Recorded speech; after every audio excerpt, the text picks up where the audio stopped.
नमस्कार। आज एक बहुत ही महत्वपूर्ण विषय पर हम चर्चा करने वाले हैं। और आजकल का जो सबसे महत्वपूर्ण विषय है वो है इस साल के हमारे लोकसभा के इलेक्शन। मैं एक बात बिल्कुल क्लियर कर दे रहा हूं कि ये विश्लेषण या जो हम चर्चा कर रहे हैं ये केवल ज्योतिष नियम पर आधारित है, किसी का पक्षपात नहीं है। और आज का जो विषय हमने लिया है कि क्या बीजेपी अपने पुराने जितने उनके सांसद थे उसमें बढ़ोतरी कर सकती है या नहीं। हम ये प्योर ज्योतिष विश्लेषण करेंगे और कोई सिचुएशन, कोई पॉलिटिकल न्यूज इसमें नहीं है। और दूसरी बात, मैं इसको उस पार्टी के मुखिया जिनके नाम पर ये इलेक्शन लड़ा जा रहा है उनके चार्ट को लेकर के चर्चा करूंगा, क्योंकि क्या उनकी पोजीशन और अच्छी होगी या डाउन जाएगी, इस चीज पे हम बात करेंगे। इसके लिए हमें मोदी जी का सही चार्ट चाहिए। बहुत जगह वृश्चिक लगन का चार्ट इनका लिया जाता है, परंतु मैं हमेशा से तुला लगन का चार्ट ले रहा हूं और अब तक वो अच्छी तरह वेरीफाई हो रहा है। एक और करेक्शन इसमें हमने थोड़ी सी की थी। मोदी जी का जन्म 10:10 ये इनके परिवार वालों का दिया हुआ है, ये मुझे वहां से मिला था। उसमें मैंने इनके विवाह और दूसरे वर्ग चार्टों को लेकर के 3 मिनट की करेक्शन की है। 10:07 का जन्म समय निर्धारित किया है और उसी पर हम विश्लेषण कर रहे हैं। इस विश्लेषण में एक तो हम दशा, विंशोत्तरी दशा कब अच्छे रिजल्ट देती है, कब प्रभावी होती है, वो दूसरा हम षड्बल का सहारा लेंगे। तो सबसे पहले हम समझें षड्बल में क्या देखा जाता है। पराशर जी ने कहा है अपनी पुस्तक में कि षड्बल स्पष्ट बल है। सारा इकट्ठा करके सारे षड्बल जोड़ करके और फाइनल, उसका इतना महत्व नहीं है जितना इंडिविजुअल एक एक जो षड्बल है, 6 बल है, उनका अपना अपना महत्व है। और इस विषय में स्थान बल का महत्व सबसे ज्यादा है, क्योंकि स्थान बल हमारा डिसाइड करता है कि हमारा स्थान क्या होगा, हम किस ओहदे पर किस जगह बैठे होंगे, वो हमारा स्थान है। तो उसको स्थान बल कहा जाता है, इसलिए स्थान बल को इंपॉर्टेंस दी जाती है। तो ये मेरे बेसिक पॉइंट थे इस एनालिसिस को करने के लिए। पहले अब मोदी जी की कुंडली हम शेयर करते हैं और उसके बाद आगे इस पे एक एक पॉइंट पे चर्चा बढ़ाएंगे। ये मोदी जी की 10:07 की कुंडली है। अभी इनकी मंगल की दशा चल रही है, महादशा।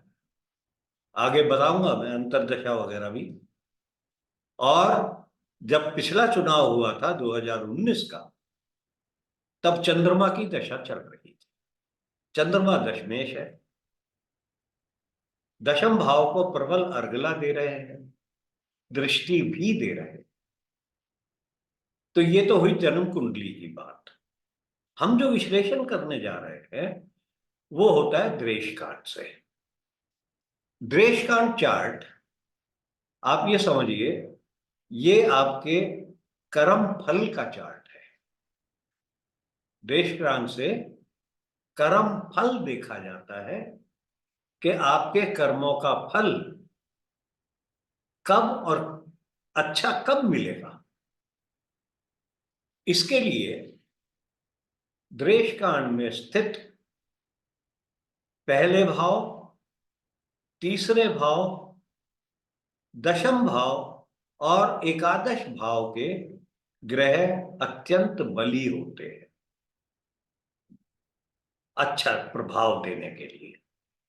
ये प्रभाव कब मिलता है, उसके लिए जो शर्त है वो मंगल और बुध की है। मंगल स्वराशि का होना चाहिए, दशम से या लगन से कनेक्ट करना चाहिए, तो वो अच्छे पोजीशन पर वो व्यक्ति जाता है। दूसरा ग्रह होता है मरकरी, बुध। बुध स्वराशि का हो, लगन में हो, लगन को दृष्ट करता हो, दशम को दृष्ट करता हो, दशम में हो, उच्च राशि में हो, तो वो भी अच्छा पद दिलाता है। तो मोदी जी की कुंडली में ये दोनों चीज हैं और ये हम देख रहे हैं। पद कब से शुरू हुआ था? शुक्र की दशा से।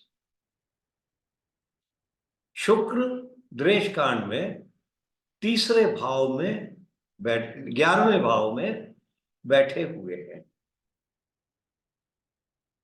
ये एक यहां से इनकी चीफ मिनिस्टरशिप शुरू हुई। उसके बाद सूर्य की दशा आई।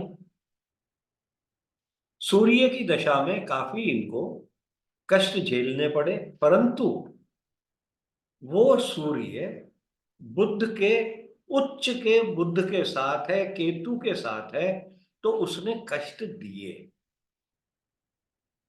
पर बुध क्योंकि उच्च राशि के हैं और ये हमारे दो बेसिक पैरामीटर्स में से एक है बुध और मंगल, इसलिए वो वहां से भी विजयी होकर के आगे निकले। और जहां सूर्य के बाद जब चंद्रमा की दशा शुरू हुई तो चंद्रमा हमारे दशम भाव में बैठे हुए हैं द्वेष कांड के, और हमारे इस नियम की पूर्ति कर रहे हैं। तो दशम में ये और प्रबल हो गए। वहां पर भी दशम भाव को जन्म कुंडली में भी प्रभावित कर रहे थे। और अब जो दशा चल रही है वो मंगल की दशा है। मंगल दशम भाव में स्व राशि में विराजमान है। तो ये मुझे लगता है कि मंगल से भी ज्यादा, चंद्रमा से भी ज्यादा बली है। तो ये दशा भी अच्छी जानी चाहिए। मंगल की दशा के बाद राहु की दशा, वो 1, 3, 5, 10, 11 से कनेक्टेड नहीं है, परंतु बुध से दृष्ट है। तो राहु को मैं जीरो नहीं बोल सकता। अगर बुध की दृष्टि नहीं होती तो शायद मैं साहस करता कि राहु की दशा अच्छी नहीं जाएगी पद के लिए। तो ये हमने D3 से विश्लेषण लिया कि अभी भी मंगल अच्छा है, पद प्राप्ति के लिए अच्छा है। तो यहां से हमको पहला क्लू मिल रहा है कि शायद कोई डाउनफॉल नहीं दिख रहा। अब मैं आगे आता हूं षटबल पे। ये वीडियो में बहुत ज्यादा लंबा नहीं बनाना चाह रहा, बेसिक पॉइंट बताना चाह रहा हूं कि किससे ये कैलकुलेशन आती है। अब हम षटबल की बात करते हैं। षटबल में भी आप इसको नोट कर लीजिए, पॉज करके नोट कर लीजिए। ये जो षटबल स्थान बल मैंने लिए हैं, ये पराशरा PL 9 से लिए हैं।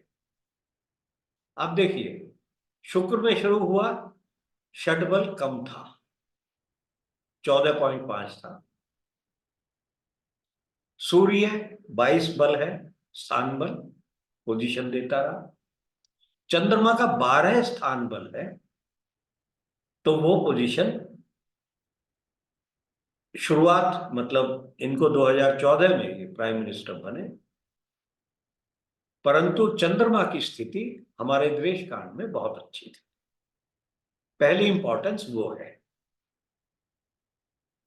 अब जो यहां पर मामला चल रहा है, अब देखिए, मंगल का स्थान बल 36, तकरीबन 37 के करीब, एक बहुत बड़ा जंप हमको मिल रहा है बाकी के स्थान बल से। ये नंबर 2 के स्थान बल पर है। सबसे बली बुध है, बुध स्वयं राशि में भी था। तो जो पदवी, या जो आप देख सकते हैं कि बुध की दशा में उनको पदवी सबसे ज्यादा स्थान मिलना चाहिए था, वो शुक्र से पहले केतु था, केतु से पहले बुध था। जब ये उस स्थान की प्राप्ति में थे, और मुझे ये लगता है कि मोदी जी बुध की दशा में अपने आप को सबसे बली मानते होंगे कि मेरा ओहदा सबसे बढ़िया है। ठीक है। अब दूसरा, तो यहां पर देख करके हमें लगता है कि अब मंगल की दशा में स्थान बल में अच्छा उछाल आना चाहिए। अब डायरेक्ट प्रोपोर्शन मत लीजिए कि 3 गुना हो जाएगा, ना ना ना ना ना, ये नहीं है, 3 गुना नहीं होगा। अब आप यहां देखिए, 2019 में दशा थी जिस दिन रिजल्ट आया था। इलेक्शन तो अंतर दशा में लड़े गए हैं, प्रत्यंतर दशा तो शायद रिजल्ट के टाइम चेंज हो जाए, और इलेक्शंस वोटिंग के टाइम पे चेंज होती रहती है, तो हम अंतर दशा तक पकड़ेंगे।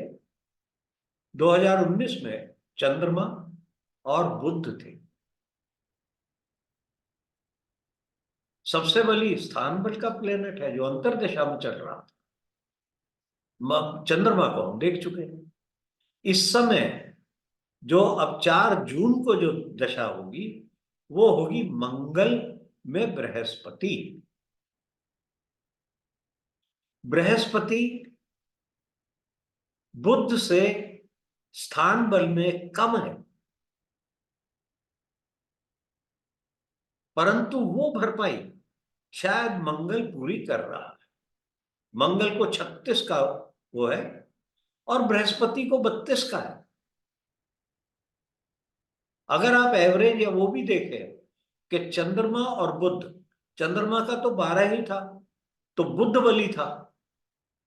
देखिए, महादशा हमेशा ज्यादा बली होगी, अंतरदशा उसकी डायरेक्शन में काम करेगी। तो ये आपने नोट कर लिया है।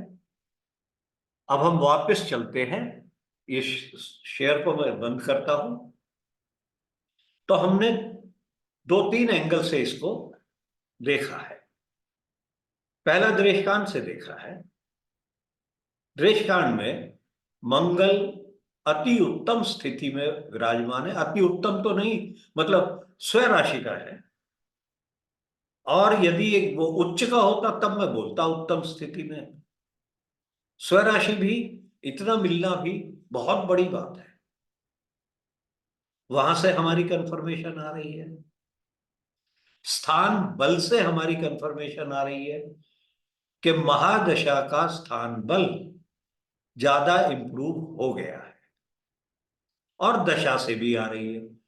दशा में जो अंतर दशा है बृहस्पति, एक तो मंगल बहुत बली है, और बृहस्पति भी उतना ही तकरीबन बली है।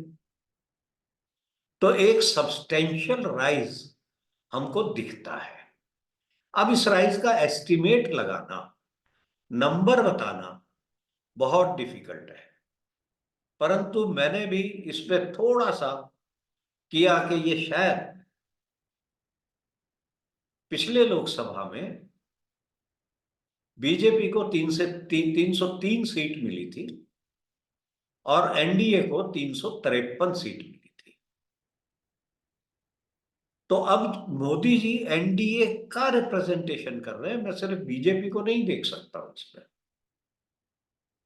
इसमें हम 353 को बेसिक लेकर के चलेंगे और 353 के बेसिक को हम लेकर के षटबल में अगर एक जंप आता है, हमारा स्थान बल में जंप आता है, तो 7 प्लेनेट है।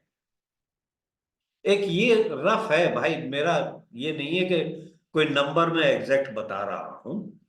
मेरे हिसाब से 13-14% का इंक्रीज इसमें हर एक स्थान आने बढ़ने में 13-14% का इंक्रीज आपको मिलता है। दशा अंतर महादशा और अंतरदशा के एवरेज को उसको लेकर के अगर मैं 12-13% भी लेता हूं तो मेरे हिसाब से 407 से लेके 411 तक सीट आ सकती है। ये केवल ज्योतिष विश्लेषण है, मैं किसी पार्टी का प्रोपेगेंडा नहीं कर रहा हूं। मैं एक सिचुएशन को, इलेक्शन की सिचुएशन को देख करके ज्योतिष एनालिसिस कर रहा हूं। जो एनडीए के मुखिया है। अब पहले होता था ना, ज्योतिष में आता था राजा लड़ाई जीतेगा नहीं जीतेगा, तो वह मंत्री की कुंडली नहीं देखी जाती थी, राजा की कुंडली देखी जाती थी। तो इसीलिए मैं सिर्फ ये देख रहा हूं। अगर किसी को ये प्रोपेगेंडा लगता हो तो भाई मुझे माफ करना, ये मैं प्रोपेगेंडा नहीं कर रहा। इसके लिए साथ ही मैं आपसे फिर मिलूंगा अपनी उस सीरीज को चालू करने के लिए। तो आज के लिए इतना ही। नमस्कार। और आप देखना कुछ अगर इस पे बाद में देखेंगे 4 जून के बाद में, तब इसको फिर रिवाइज करेंगे कि हमारी गलती कहाँ रह गई। परंतु ये पराशरा लाइट से मैंने षटबल लिए हैं, हाथ से नहीं कैलकुलेट किए स्थान बल। कोई अगर हाथ से कैलकुलेट करे तो हो सकता है कुछ और थोड़ी सी एरर या इसमें कमी निकले। ठीक है जी। तो अब नमस्कार भाई, थैंक यू जी।